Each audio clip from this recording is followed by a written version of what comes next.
Baiklah, Assalamualaikum warahmatullahi wabarakatuh. Apa kabar semuanya?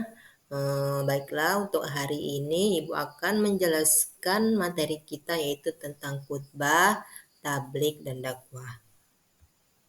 Oke, yang pertama itu ada pengertian khutbah. Khutbah secara bahasa artinya berbicara, ceramah, nasihat, atau berpidato. Terus khutbah secara istilah berpidato di atas mimbar sesuai syarat dan rukun dengan tujuan mengajak pendengar untuk meningkatkan ketakwaan kepada Allah Subhanahu wa taala. Selanjutnya di sini ada syarat khutbah dan rukun khutbah. Yang pertama itu syarat khutbah.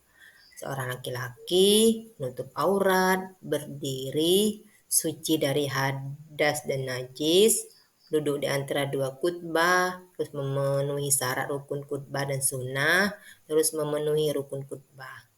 Nah, terus yang kedua itu rukun khutbah. Pertama, membaca hamdalah. Kedua, membaca dua kalimat syahadat.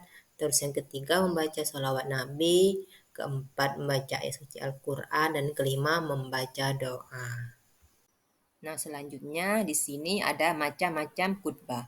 Pertama itu ada khutbah Jumat, kedua khutbah sholat Idul Fitri dan Idul Adha, terus selanjutnya ada khutbah pernikahan, sholat gerhana, dan lain-lainnya. Nah, baik, selanjutnya di sini ada pengertian tablik. Tablik merupakan bagian dari sistem dakwah Islam.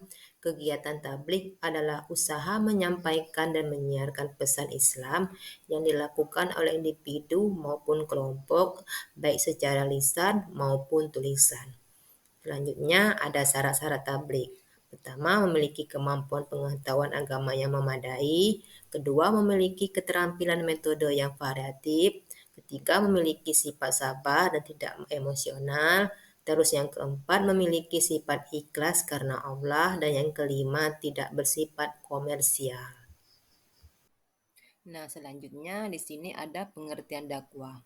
Dakwah adalah suatu proses penyampaian, ajakan, atau seruan kepada orang lain atau kepada masyarakat agar mau memeluk, mempelajari, dan mengamalkan ajaran agama secara sadar sehingga membangkitkan dan mengembalikan potensi fitri orang itu dan dapat hidup bahagia di dunia dan di akhirat.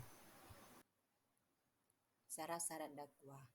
Dakwah dilakukan oleh umat Islam yang memiliki ilmu pengetahuan agama Islam yang memadai, terus menggunakan metode yang menarik, mengajak dan merangkul, terus dakwah dilakukan terus-menerus sabar, ikhlas dan tawakal kepada Allah Subhanahu wa taala. Nah, di sini ada persamaan khutbah, tablik dan dakwah. Nah, di sini sama-sama kegiatannya itu menyampaikan ajaran Islam. Terus kegiatan yang membutuhkan keteladanan bagi pelakunya. Terus kemudian memperoleh jaminan keberuntungan bagi pelakunya. Terus ada sumber materinya dari Al-Quran dan hadis. Perbedaan khutbah, tablik, dan dakwah. Khutbah dilakukan oleh laki-laki, sedangkan tablik dan dakwah boleh dilakukan oleh laki-laki ataupun perempuan. Nah, khutbah terikat rukun, sedangkan tablik dan dakwah tidak ada rukun.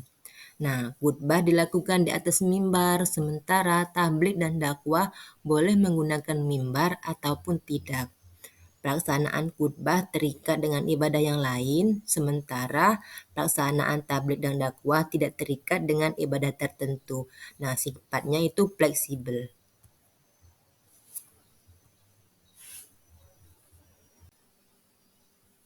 Nah, itulah tadi penjelasan mengenai materi khutbah, tabligh dan dakwah. Semoga apa yang Ibu sampaikan bisa dimengerti dan juga bisa kalian amalkan di lingkungan masyarakat kalian.